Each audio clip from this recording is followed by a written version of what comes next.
Everybody, my name's Ed. Okay, random comic book review. Today we're going to look at Invaders number 12 from 1976. 30 cents. Jack Kirby cover. And this is the quote unquote debut of Spitfire. Okay, so it's written by, check this out.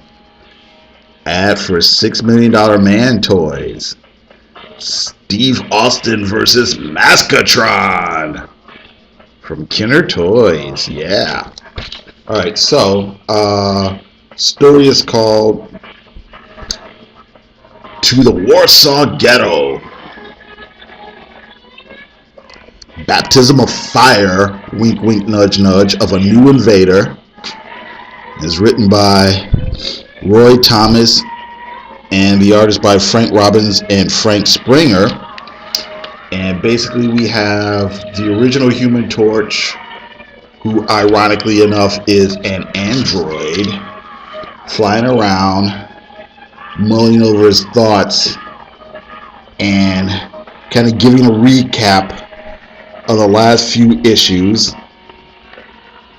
And basically they talk about how they had to fight this vampire, Baron Blood, and he had hurt this nurse, and the nurse was in the hospital. Jim Hammond gave the nurse an infusion of his blood. Now Jim Hammond again is an android, but he gave an influence. He gave a human an infusion of his blood, and that somehow cured the vampirism. And then a side effect of that is it gave her super speed. Okay. Then he talks about how, of course, they killed the bad guys from last few issues, and it looked like maybe Jim Hammond and what might have been developing some feelings for the nurse, but she kind of threw herself at Captain America, and Jim kind of flew off in a huff. Okay. Oh, here's some ads for school supplies for Marvel Comics. And then an ad for Bring On the Bad Guys, Marvel Strength and Fitness book, calendar for 1977, Marvel Fun Book. I knew a kid who had a Marvel Fun Book back in the day. Alright. Oh, this cover, it doesn't say, but this is a John Romita Sr. cover for Bring On the Bad Guys. Okay, so anyway, the Human Torch decides it's time to get back on the case. He wants to talk to this British scientist that betrayed the team. He goes where they've got him locked up. And they say, well, what's the password? He's like, I don't need any password. I'm the original Human Torch. And he says, well, prove it. And he says, here's your proof. Flame on. And they say, okay. And they let him in. And then he starts talking to the guy, Professor Gold. Why did you betray the team? And it comes out, well, they forced me into it. I'm really Jewish. I didn't want to work for the Nazis. I wanted to work for the Allies, but I had no choice. Slip into a Slim Jim. Dinky Starfleet. Star Trek. The Enterprise. This is a ship from a show that I didn't watch that much, but it was kind of popular. Space 1999. Here, this looks like an ad for continue your education. Alright. Okay. But anyway, we're back to Professor Gold telling his backstory. The Nazis kind of take over, and they force him to work for him. He tells the Human Torch about his brother that's still in Germany, and he doesn't want anything bad to happen to him, so that's why he kind of is working with the Axis. So the Human Torch goes back to the rest of the team. Here's some more toys you can get. This thing here, this was a web shooter. It was a little gizmo that had like a suction cup dart to it. And you press the button and it had like a little string to it. You could pretend that you were Spider-Man in his web shooters. Alright. Okay. Oh, here's the infamous Charles Atlas. Alright. Okay, so anyway, the team decides, okay, we'll help Professor Gold. We'll go rescue his brother. And then he won't have to work for the Nazis anymore. And then they turn around while they're deciding what to do. And here comes the former nurse in a new costume by the 7 Sea Devils. It's Jacqueline in some sort of costume, but why? And of course she says, hey, I'm going to be a superhero, and I'm going to help you guys fight the bad guys. And at first they're like, no, this is much too dangerous for a girl. And she's like, oh, well, I'll show you. And she goes running around, showing her how cool. Oops, let's do it this way. How cool her superpowers are. Right? And they're like, well, okay. And Captain America's like, well, I guess I'll just keep an eye on her. So anyway, here we go. They go to Germany. And they just randomly run into some Nazi soldiers trying to like molest some girl or whatever. And then it's Was ist? And oh, letters page. Okay, Axis, here we come. This was like from some tagline that used to be on like those old World War II Marvel comics a bunch of times. You see it on like Captain America and stuff like that. And here's a thing from Howard the Duck for President, where you're basically, this is weekly campaign update number 1. And obviously it was the fake election for Howard the Duck, and you were actually supposed to contact Steve Gerber directly if you wanted to get like campaign buttons and things like that, which is pretty interesting. Subscription page.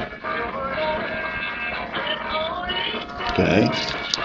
Alright, ad for Crazy magazine. Crazy was basically Marvel Comics version of Mad Magazine. Marvel Comics Classics Live. Classics Live. Makes classics live. I think I had a couple of these. I have the ones here. I had the Three Musketeers, and I had Dr. Jekyll and Mr. Hyde. Here we've got Last Mohicans, Treasure Island, War of the Worlds, and Ivanhoe.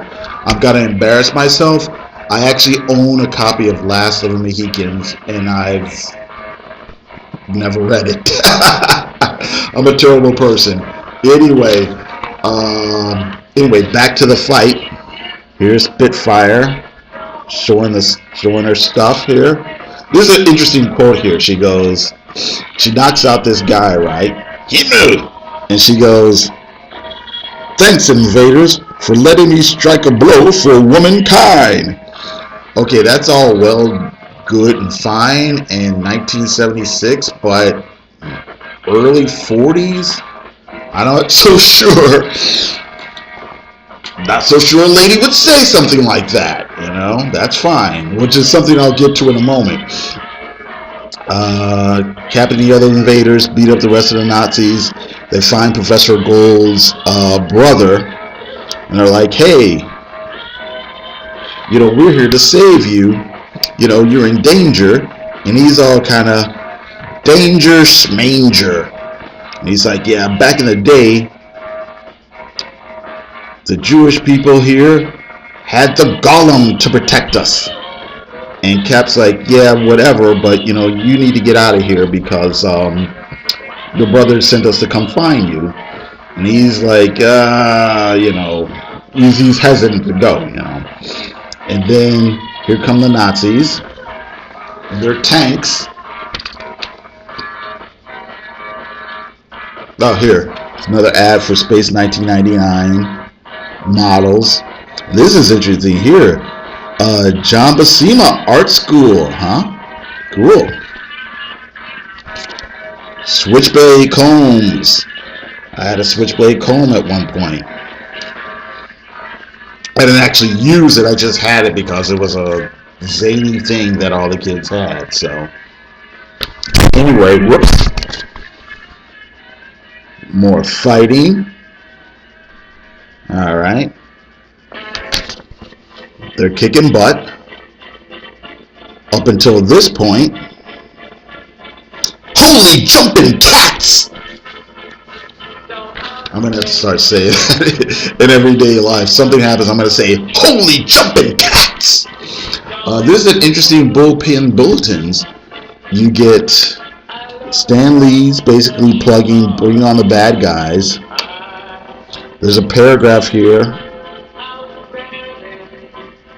that talks about Marvel's version of Logan's Run, written by Jerry Conway and art by George Perez. They also plug the first Jack Kirby Black Panther comic. They plugged a couple annuals.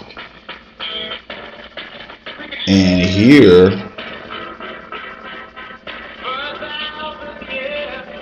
Linda Fight and Herb Trimpe have a kid. Linda Fight was actually one of the writers on the original Cat comic. The character of Cat was Greer Nelson, who they kind of morphed into Tigra, and they gave her a costume to Patsy Walker and made her Hellcat, so that's kind of interesting. Here's a mention of Unknown Worlds of Science Fiction, a revival of Unknown Worlds of Science Fiction, giant size, with these never before seen stories, and it made me think. Yeah, and it's like our critically acclaimed mag. And I was like, yeah. More than likely, they just had a backlog of old material that they'd already paid everybody for. They probably just figured, okay, why not? We'll just publish it in a giant size thing just to get it out there, Of course, we also have this ad for the first issue of Ms. Marvel. And then you haven't seen it all until you've seen Spider-Woman, coming soon in Marvel Spotlight. And of course, I shouldn't say of course, but I don't know how many people know. A lot of this Ms. Marvel, Spider-Woman, and even She-Hulk, who they came up with a couple of years ago, was really more about them keeping control of the trademark, This is interesting, seeing who the editors at the time were. You got Archie Goodwin, who still to this day is kind of known as one of the better editors in the mainstream comic book industry. Jim Shooter, associate editor. Roger Slifer, Scott Edelman, and Roger Stern, associate editors. Jerry Conway, Roy Thomas, Lynn Wein, Marv Wolfman, consulting editors. They were basically editing the comics that they were writing on. And John Romita, art director. John Verputten, production manager. Irvin Forbish, choreographer. Here's an ad for Hostess Fruit Pies. It doesn't say who the artist is, but I'm 99% sure this is Dave Cockrum. Anyway, back to the story. The Nazis have lined up some Jewish people in the neighborhood, including Dr. Gold's brother. And they're like, stop or we'll shoot these innocent people. So the invaders, of course, stop fighting. And the Nazi soldiers gas them. And then Jacob Gold is like, you stop this. They haven't done anything. Kill me instead. And the soldiers are like, screw you, you nobody. We don't care about you. And he's like, Urgh. And then he walks off. But then we give this. He says, now the lives of 6 others depend on me, not merely my own. And so the die is cast. And then next, the golem walks again. So, a little teaser there. Oh, okay, this is funny here. Spider-Man and Captain America ricochet to freedom. So this is an ad for some sort of ricochet guns where you have Captain America and Spider-Man, and you shoot them and you have them go through the little ramp here. So that's what the toy is actually about. The story has something to do with an alien draping some sort of web over the White House. And they figure this is the way to save America. Those rocket launchers have the power to do the job. It will be a bicentennial smash. And then here's Cap and Spidey rocketing their way to freedom. And then here, ad for models. The back ad is Evel Knievel. I had an Evel Knievel. I used to have this thing, and this ad doesn't show it, but you could buy this little kind of gizmo where you put Evel Knievel in the gizmo, and then you crank this crank. And when it's cranked up, you hit the button, and then it would make Evel Knievel, like, you know, fly across the room or whatever. So, anyway, that's it. 1976. Thanks for watching. You guys have a great day.